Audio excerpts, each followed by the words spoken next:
آله وأصحابه أجمعين أما بعد.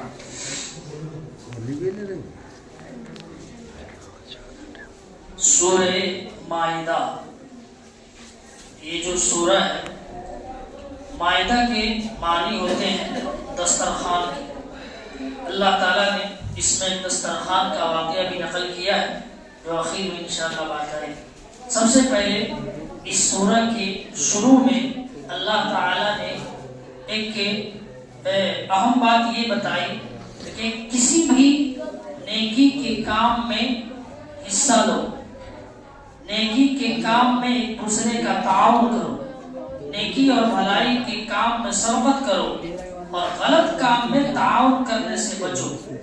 وَتَعَاوَنُوا عَلَى الْبِرِّ وَالتَّقْوَىٰ وَلَا تَعَاوَنُوا عَلَى الْإِثْمِ وَالْعُدْوَانِ، کہ نیکی اور بھلائی کے کام میں ہاتھ بڑھائیے اور غلط کام سے اپنے ہاتھ کو کھینچ لیجیے، یعنی گناہ سے اپنے آپ کو روک لیجیے.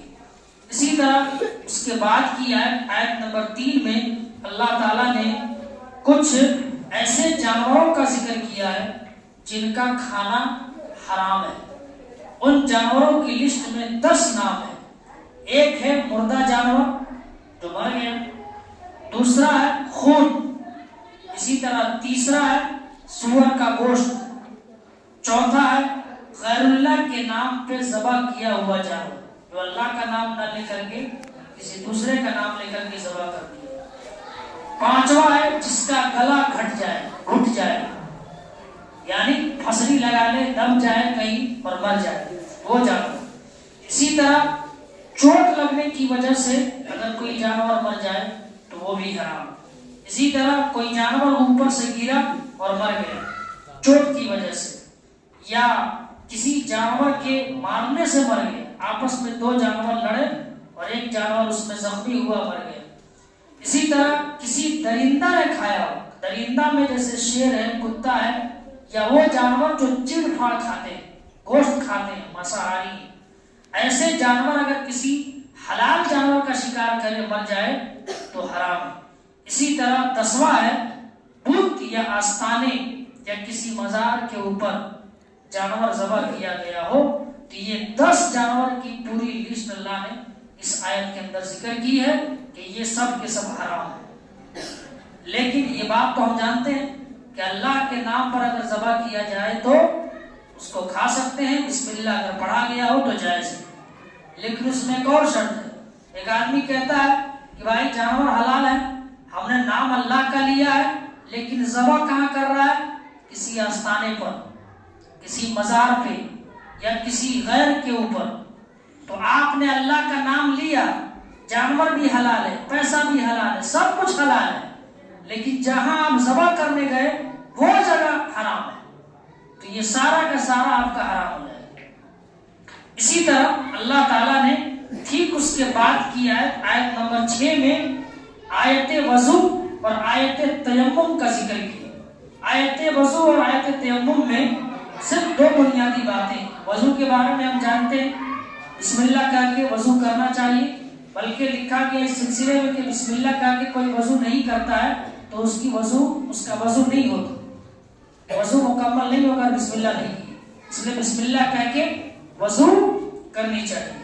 اسی طرح اب مسئلہ یہ ہے کہ اگر کوئی آدمی ناپاک ہے، ناپاک کا مطلب رات میں سویا ناپاک ہو گیا، یا اسی طرح مریض آدمی بیمار ہے، وہ تیسرا آدمی کوئی سفر میں جا رہا ہے، چوتھا آدمی پیشاب پخانے سے فارغ ہو کے آیا، اور 5واں آدمی ہے کہ اگر اپنی بیوی سے ملتا ہے تب. یہ 5 کنڈیشن ایسے ہیں کہ اگر ایسی صورت میں وضو کرنا ضروری ہے. ایسی صورت میں سب سے پہلے تو وضو ضروری ہے، اور اس سے پہلے یعنی طہارت کبریٰ ہے، مطلب ہم بستری کر لی یا جنبی ہو گیا، احترام ہو گیا، تو ایسی صورت میں پہلے نہائے گا. نہانے کے بعد جب پاکی حاصل ہوگی تب وضو کر کے نماز پڑھے گا. لیکن اللہ نے آیت میں ذکر کیا ہے کہ اگر جنبی ہے، اگر مریض ہے، اگرچہ سفر میں ہے، یا پیشاب پخانہ سے فارغ ہو کر کے آیا ہے، یا بیوی سے مل کے آیا ہے، اب ایسی صورت میں پانی نہ ملے تو ان کنڈیشن میں صرف تیمم کر لے، پاک ہو جائے. تیمم کا مختصر طریقہ یہ ہے کہ آدمی اپنے دونوں ہاتھ کو مٹی پر مارے اور اگر زیادہ مٹی لگے تو جھاڑ دے، اس کے بعد اپنے چہرے پر ایسے پھیرے اور پھر دائیں کو بائیں پر، بائیں کو دائیں پر پھیر لے، دعا پڑھ لیا، تیمم ہو گیا۔ صرف دو چیز، بسم اللہ کہیے، ماریے دیوار پہ، زیادہ لگے تو جھاڑیے، نہیں لگے تو کوئی بات نہیں، اس کے بعد چہرہ پہ سے پھیرے، دائنے کو بائیں پہ، بائیں کو دائیں کی کلائی پہ پھیر دیا، دعا آپ نے پڑھ لی، وضو ہو گیا۔ یہ کب ہے؟ جب پانی نہ ملے آپ کو۔ یہ کب ہے؟ جب آپ ناپاک ہیں، پانی نہیں ہے۔ یہ کب ہے؟ جب آپ مریض ہیں، نہانے میں ڈر ہے کہ نہائیں گے تو اب خطرہ ہو سکتا ہے۔ یہ کب ہے؟ جب آپ ناپاک ہیں اور مجبوری ہے، ایسی صورت میں صرف مٹی سے آپ تیمم کر لیں، وضو کمپلیٹ ہو جائے گا، بلکہ نہا بھی لیے سمجھے، پاک ہو گئے، وضو کے بعد نماز پڑھ سکتے۔ اسی طرح اللہ تعالیٰ نے اس کے بعد کی آیت میں، آیت نمبر 27 سے 30 میں ذکر کیا حابیل اور قابیل کا واقعہ۔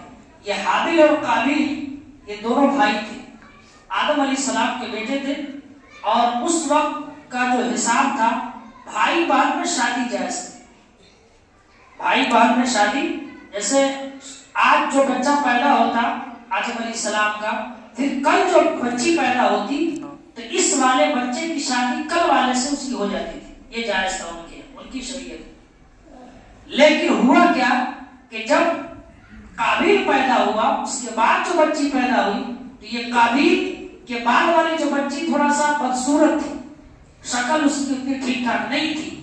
اب یہ قابیل کہتا ہے کہ میں اس سے شادی کروں گا، تو حدیث کے جو الفاظ ہیں یا جو اس کی تشریحات ہے، اس سے یہ بات سمجھ میں آتی ہے کہ آدم علیہ السلام نے دونوں کے جھگڑا کو سلجھانے کے لیے کہا کہ ایسا کرو، تم لوگ اللہ کے راستے میں قربانی پیش کرو۔ تو حابیل نے کیا کیا؟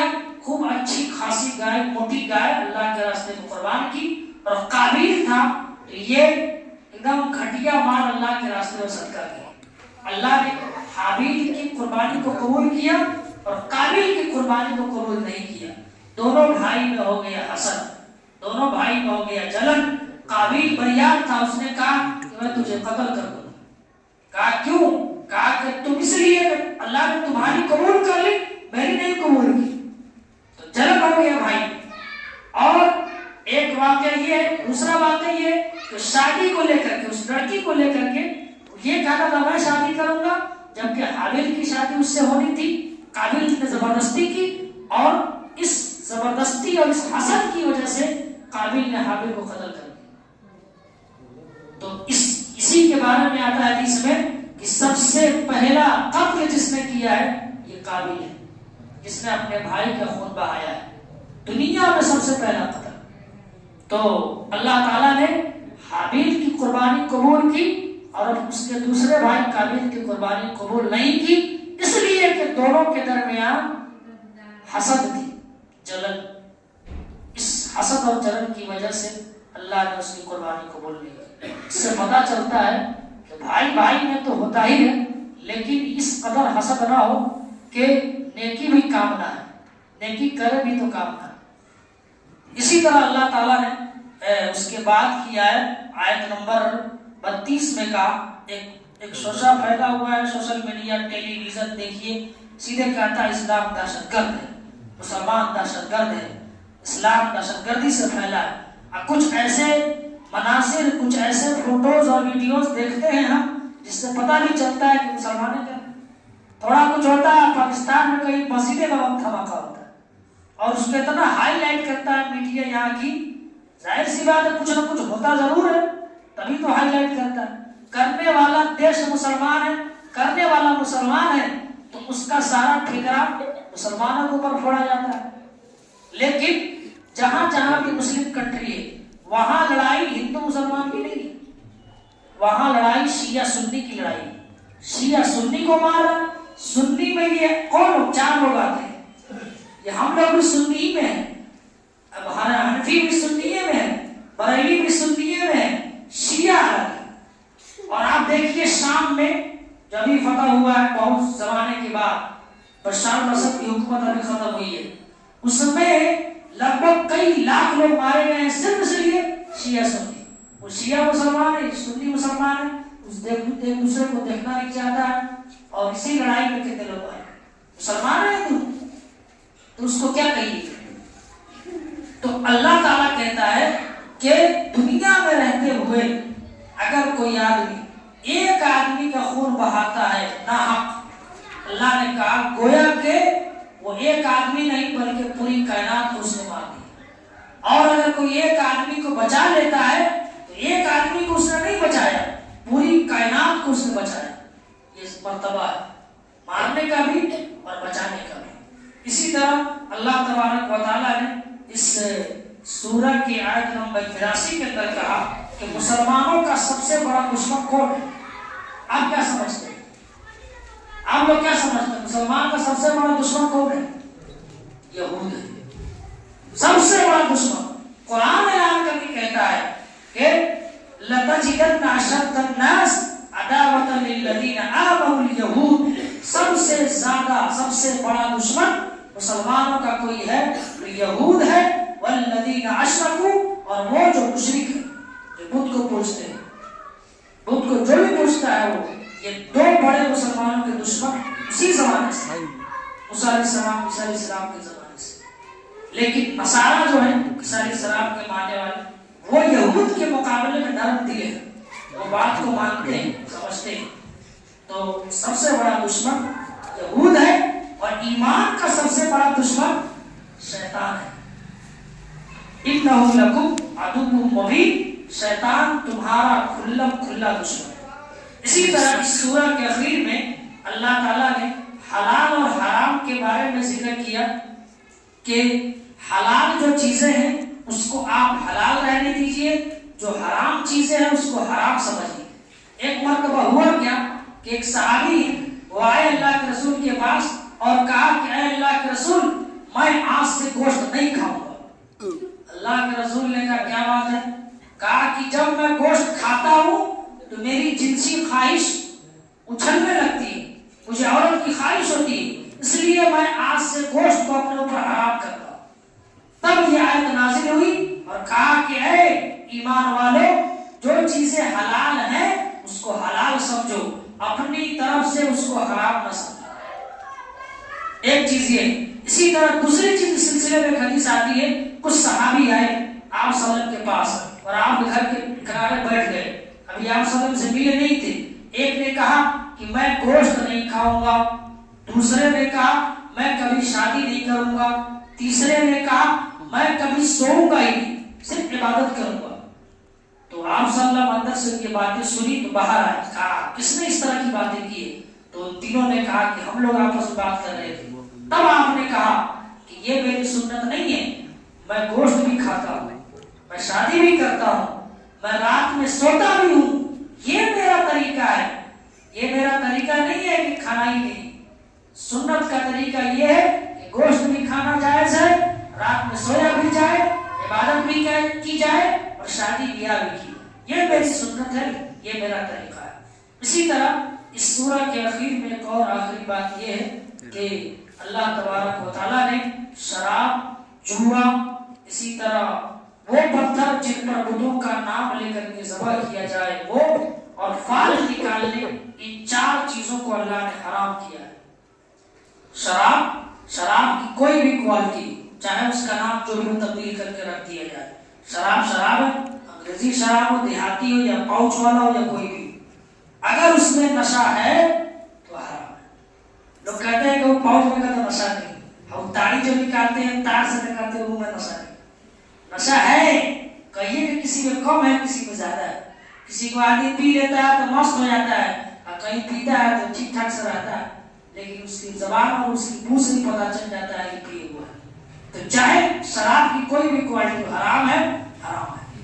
اسی طرح جوا ہے، اسی طرح وہ پتھر جس پر جا کر کے اللہ کا نام لے کر کے ذبح کیا جائے وہ بھی حرام. اسی طرح فال نکالنے کہتے ہیں کہ پہلے زمانے میں لوگ تیر پھینکتے تھے اور آسمان میں تیر پھینک کر کے اندازہ لگاتے تھے کل سفر کرنا صحیح رہے گا کہ نہیں. جیسے آج کل دیکھتے ہیں بلی راستہ کاٹ دیتی تو لوگ ڈر جاتے ہیں، بجلی بھاگی ہے نہیں جاؤ خطرہ ہو جائے، سوچتے ہی نہیں سوچتے. تو پہلے زمانے میں بھی تھے اور آج بھی چلتا ہے. آج بھی فاٹ شعور سب سے زیادہ آپ دیکھیے سماج میں موجود ہے کہ اگر ایسا ہوا کوا بول دیا کائیں کائیں ضرور کوئی مہمان آنے والا ہے، یا اگر ٹکہی بول دیا ٹائیں ٹائیں کہتے کون مرے گا کون کم ہوگا. یہ خیالات بھی ہے، یہ سب باطل عقیدہ ہے. اور اگر اس طرح کا عقیدہ آدمی رکھتا ہے تو اس کا ایمان خطرے میں ہے. اس لیے ان باطل عقیدوں سے بچنا چاہیے. اسی طرح اللہ تبارک و تعالیٰ نے جو یہ سورہ نازل کی ہے اس میں جو لفظ آیا ہے